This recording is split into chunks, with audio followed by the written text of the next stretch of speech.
मनसे अध्यक्ष राज ठाकरेंनी नाशिकमध्ये सत्ताधारी भाजप शिवसेनेवर घणाघात टीका केली आहे। अरबी समुद्रामधील शिवस्मारकावरून केंद्र आणि राज्य सरकारला खडा सवाल विचारलाय।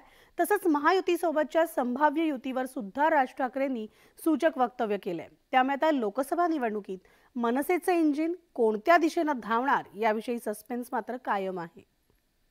मला ना माझ्या कडेवरती माझी पोरं खेळवायची आहेत। पंतप्रधान आले, फुलं वाहून गेले ना, काय झालं त्या फुलांचं?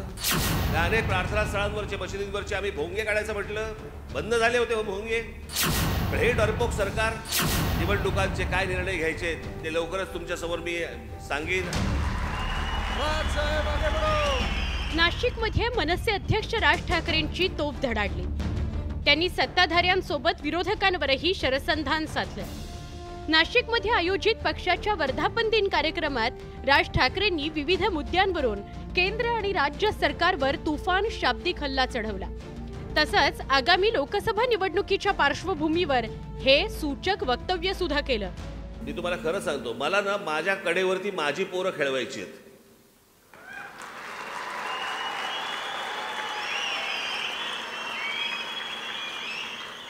सध्या महाराष्ट्रामध्ये काय झालंय, दुसऱ्याची पोरं कडेवरती घेऊन फिरण्यामध्ये जो आनंद मिळतोय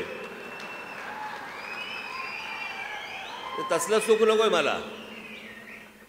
माझ्यात आहे ताकद तेवढी। राज ठाकरेंच्या या वक्तव्यामुळे लोकसभा निवडणुकीत मनसे स्वबळाचा नारा देणार का अशी चर्चा रंगली आहे। लोकसभा निवडणुकीत सत्ताधारी महायुती विरुद्ध महाविकास आघाडी असा थेट सामना होणार आहे। मात्र राज ठाकरेंनी अद्याप आपली राजकीय रणनीती उघड केलेली नाही। राज ठाकरेंची मनसे महायुती आणि महाविकास आघाडीपासून समान अंतर राखून आहे। आगामी लोकसभा निवडणुकीत मनसेचं इंजिन महायुती की महाविकास आघाडीच्या रुळावर धावणार याविषयी राजकीय वर्तुळात अनेक तर्कवितर्क लावले जात आहेत। अशातच राज ठाकरेंनी अरबी समुद्रातील प्रस्तावित शिवस्मारकावरून थेट पंतप्रधान नरेंद्र मोदींवर निशाणा साधला आहे। की मागच्या सरकारांनी एक विषय पुढे ढकलला होता, त्याचं पुढे काय झालं, शेवट का नाही झाला? अरबी समुद्रामध्ये शिवाजी महाराजांचं, आमच्या शिवाजी महाराजांचं स्मारक अजूनपर्यंत का नाही झालं? पंतप्रधान आले, फुलं वाहून गेले ना, काय झालं त्या फुलांचं? महाविकास आघाडी सरकारच्या काळात राज ठाकरेंनी मशिदीवरील भोंग्यांवरून रान उठवलं होतं। तत्कालीन आघाडी सरकारला राज ठाकरेंनी जेरीस आणलं होतं।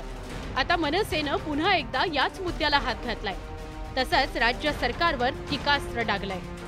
अनेक प्रार्थना स्थळांवरचे मशिदींवरचे आम्ही भोंगे काढायचं म्हटलं, बंद झाले होते हो भोंगे। पण हे डरपोक सरकार आधी जे उद्धव ठाकरे सरकार होतं त्या काळामध्ये आपण हे भोंग्यांच्या बद्दल बोललो। ते भोंग्यांच्या बद्दल बोलल्यावरती माझ्या 17,000 महाराष्ट्र सैनिकांवरती केसेस टाकले होते आणि हे म्हणे स्वतःला समजतात हिंदुत्ववादी। राज ठाकरेंनी राष्ट्रवादी काँग्रेसमधील फुटीवरही टोलेबाजी केली। शरद पवार आणि अजित पवार हे आतून एकत्र असल्याचा दावा राज ठाकरेंनी केला। लोकसभा निवडणुकीच्या तोंडावर राज ठाकरे कोणती भूमिका घेणार याकडे सगळ्यांच्या नजरा लागल्या। महाविकास आघाडीसोबत जाणार नसल्याचं राज ठाकरेंनी यापूर्वीच स्पष्ट केलंय। मात्र सत्ताधारी महायुतीच्या विषयी त्यांनी सूचक असं मौन बाळगलंय। आणि आज या 18व्या वर्धापन दिनानिमित्त मी आपल्याला सर्वांना मनपूर्वक शुभेच्छा देतो।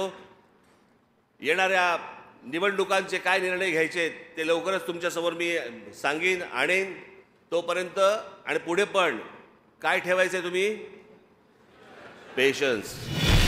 गेल्या लोकसभा निवडणुकीत राज ठाकरेंनी काँग्रेस आघाडीला पाठिंबा दिला होता। पण आता राज्यातील सत्तांतरानंतर मुख्यमंत्री शिंदे आणि उपमुख्यमंत्री देवेंद्र फडणवीसांशी त्यांची जवळीक काही लपून राहिलेली नाही।